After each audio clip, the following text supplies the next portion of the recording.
19ನೇ ತಾರೀಕು ಇಡೀ ದೇಶದಲ್ಲಿ ಛತ್ರಪತಿ ಶಿವಾಜಿ ಮಹಾರಾಜರ ಜಯಂತಿಯ ಆಚರಣೆ ಅತ್ಯಂತ ವಿಜೃಂಭಣೆಯಿಂದ ನಡೆದಿದೆ. ಇದೊಂದು ಹಿಂದೂ ಸಮಾಜಕ್ಕೆ ಪ್ರೇರಕವಾದಂತಹ ಒಂದು ಜಯಂತಿ. ಹಿಂದೂಗಳು ಉಳಿದಿದ್ರೆ, ಹಿಂದೂಸ್ತಾನ ಉಳಿದಿದ್ರೆ ಛತ್ರಪತಿ ಶಿವಾಜಿ ಮಹಾರಾಜರಿಂದ.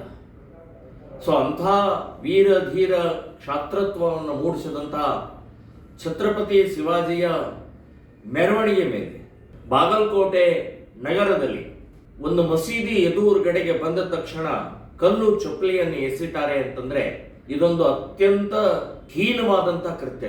ಈ ದೇಶದ್ರೋಹಿ ಕೃತ್ಯ, ಇದು ಹಿಂದೂ ದ್ರೋಹಿ ಕೃತ್ಯ. ಇದು ಛತ್ರಪತಿ ಶಿವಾಜಿಯ ಮೆರವಣಿಗೆ ಮೇಲೆ ಕಲ್ಲು ಎಸೆದಿದ್ದಲ್ಲ, ಇದು ಹಿಂದೂಗಳ ಮೇಲೆ, ಹಿಂದೂ ಧರ್ಮದ ಮೇಲೆ, ದೇಶದ ಮೇಲೆ ಕಲ್ಲೆಸೆದಿದ್ದು ಅಂತ ಅನ್ನೋದನ್ನ ನೆನಪಿಟ್ಕೊಳ್ಳಿ. ಈ ರೀತಿಯ ಮಾನಸಿಕತೆ ಇದೆ. ಈ ಮಾನಸಿಕತೆಯ ವಿರುದ್ಧ ಹೋರಾಟ ಮಾಡಬೇಕಾಗಿದೆ. ಇವತ್ತು ಕಲ್ಲು ಒಬ್ಬ SP ಅವರ ಮೇಲೆ ಬಿದ್ದಿದೆ, ಪೊಲೀಸ್ ವರಿಷ್ಠ ಅಧಿಕಾರಿಗಳ ಮೇಲೆ ಬಿದ್ದಿದೆ. ಅದೇ ಇನ್ನೊಂದು ಎಲ್ಲೋ ಬಿದ್ದಿತ್ತಂದ್ರೆ ಕಲ್ಲು ಬಿದ್ದಿಲ್ಲ, ಏನೋ ಆಗಿಲ್ಲ ಅಂತನ್ನುವಂಥದ್ದು ರಾಜ್ಯ ಸರ್ಕಾರ ಹೇಳ್ತಾ ಇತ್ತು, ಗೃಹ ಮಂತ್ರಿ ಹೇಳ್ತಾ ಇದ್ರು. ಇದೆಲ್ಲದಕ್ಕೂ ಕರ್ನಾಟಕದ ಕಾಂಗ್ರೆಸ್ ಸರ್ಕಾರವೇ ಹೊಣೆ. ಇದಕ್ಕೆ ಅವರಿಗೆ ಜಿಹಾದಿಗಳಿಗೆ ಕೊಡ್ತಾ ಇರುವಂತ ಕುಮ್ಮಕ್ಕೆ ಕಾರಣ ಅಂತನ್ನುವಂಥದ್ದು ಹೇಳ್ತೇವೆ. ಛತ್ರಪತಿ ಶಿವಾಜಿ ಮಹಾರಾಜರ ಮೇಲೆ ಮೆರವಣಿಗೆ ಮೇಲೆ ಕಲ್ಲು ಎಸೆಯುವುದು ಅಂತಂದ್ರೆ ಎಂಥ ನೀಚರು, ಎಂಥ ದ್ರೋಹಿಗಳು. ಇವರನ್ನ, ಈ ಮಾನಸಿಕತೆಯನ್ನ ಮಟ್ಟ ಹಾಕುವವರಿಗೆ ಹಿಂದೂ ಸಮಾಜ ಬಹಳ ದೊಡ್ಡ ಪ್ರಮಾಣದಲ್ಲಿ ಜಾಗೃತಿಯಾಗಿ, ಒಟ್ಟಾಗಿ, ಒಂದಾಗಿ ಉತ್ತರ ಕೊಡಬೇಕಾಗಿದೆ.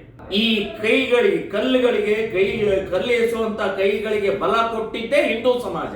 ಅವರನ್ನ ಬಹಿಷ್ಕಾರ ಮಾಡುವಂತಹ ಪ್ರಕ್ರಿಯೆ ಮಾಡದೇ ಇರುವಂತಹ ಹಿಂದೂ ಸಮಾಜವೂ ಕೂಡ ಯೋಚನೆ ಮಾಡಬೇಕಾಗಿದೆ.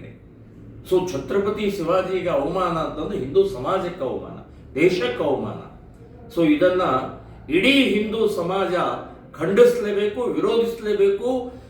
ಯಾವ ಜಿಹಾದಿ ಮಾನಸಿಕತೆಯ ಕಲ್ಲೆಸುವಂತಹ ಮಾನಸಿಕತೆಯವರಿಗೆ ಬಹಿಷ್ಕಾರ ಹಾಕಬೇಕು ಅಂತನ್ನುವಂಥದ್ದು ನಾನು ಹೇಳ್ತಾ ಇದ್ದೀನಿ. ಇದು ಅತ್ಯಂತ ಹೀನವಾದಂಥ ಕೃತ್ಯ. ಯಾರು ಮಾಡಿದ್ದಾರೆ ಅವರನ್ನ ಸುಮ್ಮನೆ ಬಿಡಬಾರದು.